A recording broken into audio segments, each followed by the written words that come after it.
Hello everyone, welcome to our YouTube channel Developing Genius Mind. A poem is an art and science as well. Now, why is a poem an art and a science?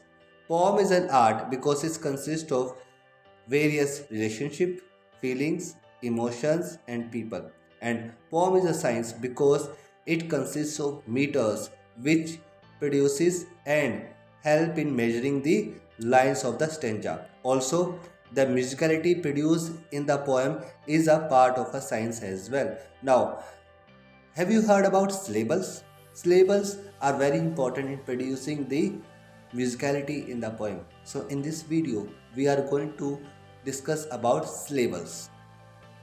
Now observe these words. A, may, go, say, mute. If I will ask you a question that how many syllables are there in this word?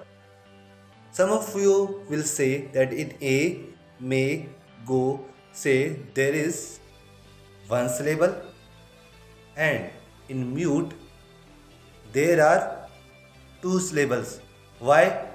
Because in A, may, go and say there is one vowel, and whereas in mute there are two vowels. Now the question arises here. Are you right here? The answer is no. You are wrong here. Now the question arises here that why mute has only one syllable. Remember, recall the spelling of mute. M-U-T-E. In mute, E is silent and the word mute is only producing one vowel sound. So we have observed that the syllable doesn't depend upon the number of vowel in the letter or word.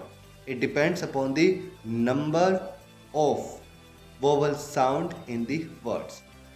So, a single vowel or group of letters with one vowel sound is called a syllable.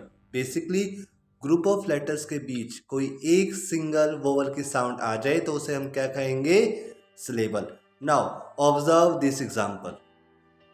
I, may, O, take. In I, may, O, take, there is only one vowel sound, so they are one syllable word. Remember, in take there might be two vowels, but remember it e is silent here and it is only producing one vowel sound. So syllable doesn't depends upon the number of vowels in a word. It depends upon the number of vowel sound in a word. Now another example, say lur. Here, now to understand the syllables, basically what you have to do, you must break the words according to the syllable sound. In say, lur. In sailor, in sai, in say, there is only one vowel sound. Break it from there and lur, only one vowel sound. So say, lur. Same the case with sis, ter.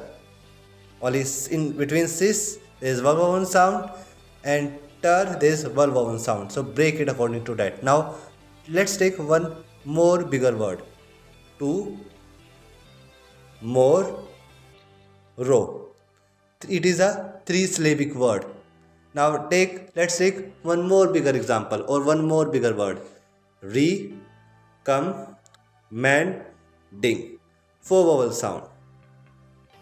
Let's take a bigger number or a bigger word. Re, come. Now let's try to break a bigger word and let's see how many syllables are there. Let's take the example of recommendatory. In recommendatory, how we will divide the words.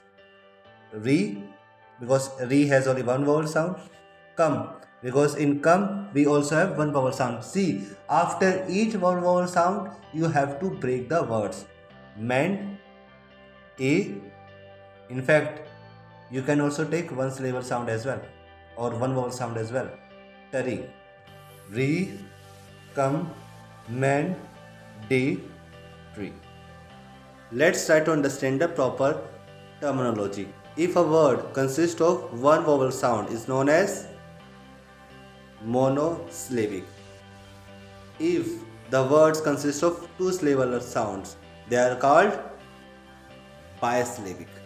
If the word consists of three syllable sound, they are called trisyllabic. But if word consists of four or more syllable sound, they are called multisyllabic. I hope you all have might understood the concept of syllables. Now, if you are a writer and interested in writing a poem, then you must practice the concept of syllable and also try to find out that which words has more syllable. Syllables are very helpful in producing songs and musicality in the poem. So thank you so much for watching our video.